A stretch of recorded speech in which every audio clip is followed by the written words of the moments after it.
अपनी बात को शुरू करने से पहले 1 मिनट आप लोगों का लूंगा। 1 मिनट इसलिए लूंगा कि मैं उस शहर से आया हूं जिस शहर का मालिक उसे जलाने के रोज सपने बुनता है। उस शहर से आया हूं जहां हमारे बच्चों को मारा जा रहा है, कत्लेआम किया जा रहा है, घरों के अंदर घुस के मारा जा रहा है। मैं अभी कुछ दिन पहले रिंकू शर्मा के घर होके आया हूं। उस बच्चे को, उस जवान बच्चे को, होनहार बच्चे को, वीर बालक को, घर का अकेला कमाने वाला 25 साल का वो रिंकू केवल इसलिए मार दिया गया कि उसने जय श्री राम का नारा लगाया था और राम मंदिर के लिए जुलूस निकाला था देश की राजधानी के अंदर, घर के अंदर घुस के। और वो इतने कमजोर लोग, कितने कमजोर लोग रहे होंगे जो 12 लोग मिलके भी केवल पीठ पे ही मार के जा पाए उस बच्चे के। और मारने वाले कौन? जिसकी बीवी को अभी कोरोना के काल में अपना खून दे के आया था रिंकू, वो पीठ पे खंजर मार के गया। मैंने कहा वो खंजर, रिंकू की पीठ पे जो खंजर है, वो खंजर है इस देश की नकली धर्मनिरपेक्षता का प्रतीक, जो इस देश के हर हिंदू की पीठ पे घुसा हुआ है। जो बच गया है कल उसकी पीठ पे लगेगा। उस रिंकू शर्मा के लिए, उस ध्रुव त्यागी के लिए जो स्कूटर पे जा रहा था, उसकी बेटी को किसी ने छेड़ा, उसने वापस आके बोला कि मेरी बेटी को क्यों छेड़ते हो, तो उसकी हत्या कर दी गई। एक बाप अगर ये बोलता है कि मेरी बेटी को मत छेड़ो, तो इस दिल्ली शहर के अंदर उसकी हत्या कर दी जाती है। उस ध्रुव त्यागी के लिए, उस डॉक्टर नारंग के लिए जो केवल इतना बोल रहा था कि मेरी गली के अंदर गुंडागर्दी और गाली गलौज मत करो, उसकी हत्या कर दी गई। वो बेसोया, रूप बेसोया जवान लड़का जिसने कहा कि यहां ड्रग मत बेचो, उसकी हत्या कर दी गई। वो अंकित सक्सेना जिसने केवल एक मुस्लिम लड़की से प्यार किया था, उसकी हत्या कर दी गई। राहुल शर्मा जिस लड़की से प्यार किया था, उसी लड़की से फोन करवा के बाहर सड़क पे बुला के उसको मारा गया। IB officer Ankit Sharma, IAS में जिस प्रकार से ट्रेनिंग दी जाती है, किताबों में जिस प्रकार से लिखा है मारने का, उस प्रकार से 51 बार उस जवान होनहार वीर बहादुर आईबी के अफसर को चक्कुओं से गोद गोद के ताहिर हुसैन के घर के अंदर ले जाके मारा गया। वो अंकित शर्मा।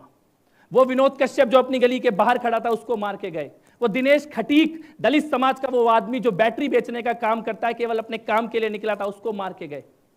वो प्रीति अग्रवाल जिसको अपने 2 बच्चे अपनी तीसरी मंजिल से छत से नीचे फेंकने पड़े क्योंकि पूरे घर को आग लगा दी गई थी। उनकी वीरता को प्रणाम करने के लिए, उनकी बहादुरी को सलाम करने के लिए, उनकी शहादत को नमन करने के लिए, उनको अपनी श्रद्धांजलि देने के लिए आपका 1 मिनट मांगता हूं कि 1 मिनट के लिए खड़े होकर ये सभी वीर बहादुर अपने बच्चों को, भाइयों को, बेटों को 1 मिनट की श्रद्धांजलि जरूर दें। उसके बाद अपनी बात शुरू करते हैं।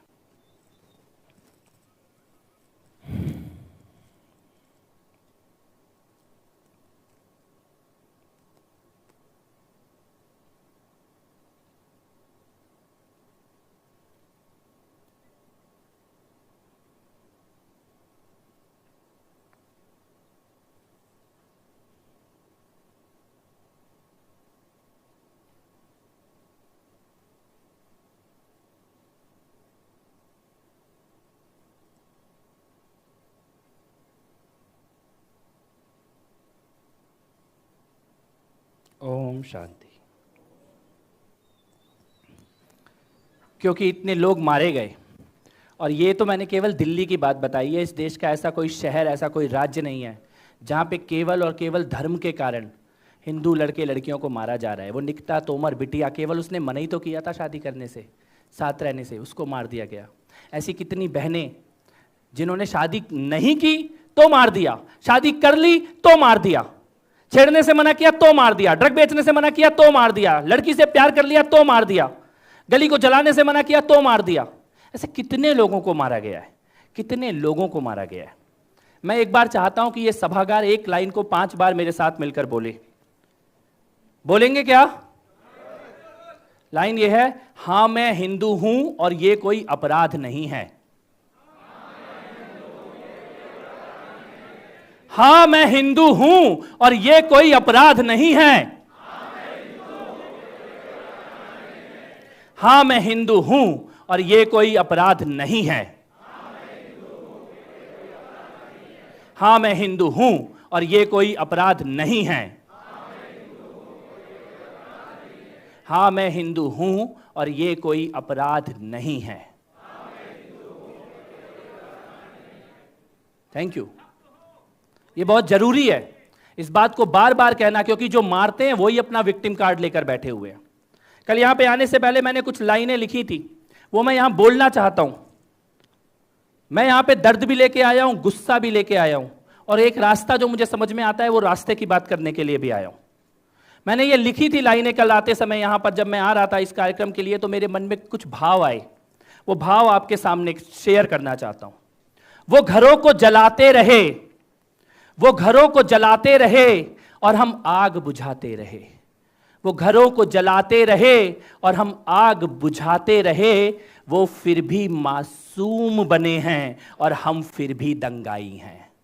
वो फिर भी मासूम बने हैं और हम फिर भी दंगाई हैं।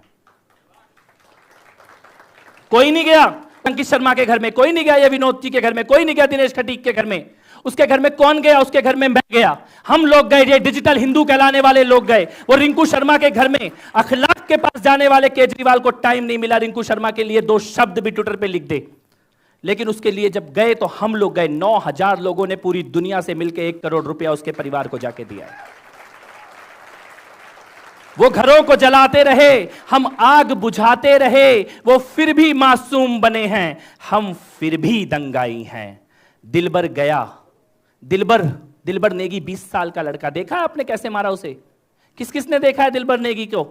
20 साल का लड़का, पहले हाथ काटे दोनों, फिर पैर काटे दोनों, तब भी तो वो मरा नहीं था, जिंदा था, जिंदा आग में फेंक दिया गया उसको। दिलबर गया। नमस्कार, मैं अजीत भारती। माताजी इटली की हैं, पिताजी भारत के प्रधानमंत्री थे, शादी हुई थी तब प्रधानमंत्री दादी थी। बालक पैदा हुआ और सबके सामने पैदा हुआ, ऐसा बहन प्रियंका गांधी का ताज़ा बयान है। बालक का नाम रखा गया राहुल। सुब्रमण्यम स्वामी कहते हैं कि असली नाम राहुल विंची है, लेकिन हम उतने भीतर नहीं जाएंगे क्योंकि हम इन बातों पर 40 मिनट के 17 प्राइम टाइम नहीं करते कि देश जानना चाहता है। देश को कुछ जानना नहीं होता, देश जान भी ले तो क्या कर लेगा इस सूचना का। लेकिन लोग लगे रहे, केस हुआ, सूचना का अधिकार इस्तेमाल किया गया, डिग्रियां निकलवाई गई, डिग्री सही निकली तो अब उसे ही फेक कहा जाने लगा। मतलब यह है कि मतलब इस बात से नहीं था कि मोदी कितना पढ़ा लिखा है, बल्कि मतलब इस बात से था कि इनका झूठ किसी भी तरह सच साबित हो जाए। हुआ कुछ नहीं, खलिहर पत्रकार नौटंकी करते रहे और देश जानना चाहता है के नाम पर वाहियात बातें परोसते रहे। मुझे भी इससे कोई मतलब नहीं कि राहुल गांधी का नाम राहुल है कि रा करेला, नाम चाहे जो भी हो, वो रहेगा राहुल गांधी, जिसका दैनिक कार्य है सहजता से झूठ बोलना और देश की हर संस्था को अपनी जेब का सिक्का समझकर जहां तहां उछालते रहना। कभी सीआरपीएफ पर झूठ, कभी सैन्य कार्रवाई पर झूठ, कभी सुप्रीम कोर्ट का नाम लेकर झूठ, और बाकी टाइम तो प्रपंच जो है वो चलता ही रहता है। इसलिए ऐसे आदमी के शर्ट में एक छेद हो तो उंगली डालकर फिर हाथ डाली और पूरा फाड़ कर देख लेना चाहिए कि भाई तुम्हारे 2009, 14 और 19 के चुनावी हलफनामे में इतने बदलाव क्यों हैं? आखिर बैक ऑप्स नामक कंपनी का डायरेक्टर प्रियंका को चुनाव के तुरंत पहले क्यों बना दिया गया था? ऐसे कागजात क्यों बाहर आ रहे हैं जिसमें राहुल गांधी को ब्रिटिश नागरिक बताया गया है? फिर भारत में जो दस्तावेज हैं उसमें कुछ और क्यों लिखा हुआ है? इससे हासिल क्या होगा? वही जो मोदी की डिग्री का पोस्टमार्टम करके हुआ था। अगर मोदी को डिग्री के नाम पर घेरने वाला आदमी इंग्लैंड में व्यवसाय करने के लिए ब्रितानी हो जाता है और भारत में चुनाव लड़ने के लिए भारतीय, तो फिर रवीश कुमार के गंभीर शब्दों में इसकी जांच क्यों नहीं करवा ली जाए? अगर लोग इतना कह रहे हैं तो क्या दिक्कत है? जांच करा ली जानी चाहिए।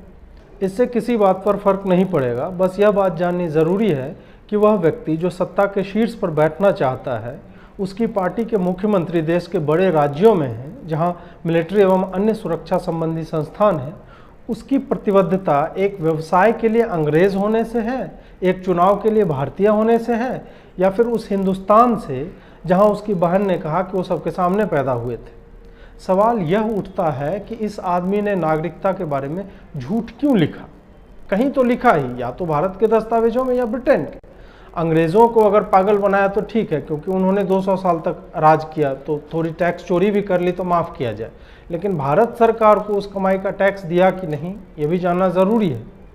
टैक्स भी छोड़िए, बस यह बता दीजिए कि सच क्या है। ब्रिटेन के ही अंग्रेज़ हैं तो कोई दिक्कत नहीं, आपकी माताजी इटली की थी और देश के लोगों को 10 साल तक प्रधानमंत्री के तौर पर स्वीकारा ही उन्होंने देश चलाया है, आप भी चला लीजिएगा, इसमें कोई संदेह नहीं। लेकिन देश की राष्ट्रीय सुरक्षा की चाबी क्या ऐसे व्यक्ति के हाथ में दी जा सकती है जो इटली में राहुल वेंची है, लंदन में ब्रिटिश नागरिक है, और भारत में राहुल गांधी है जिसके कुर्ते की जेब फटी हुई है, जो दीवारों में कुछ ढूंढता रहता है, जो आंख मारता है, जो प्यार की बातें करता है, जो महिलाओं की बात करते हुए पता नहीं क्या क्या बोल जाता है। नमस्कार।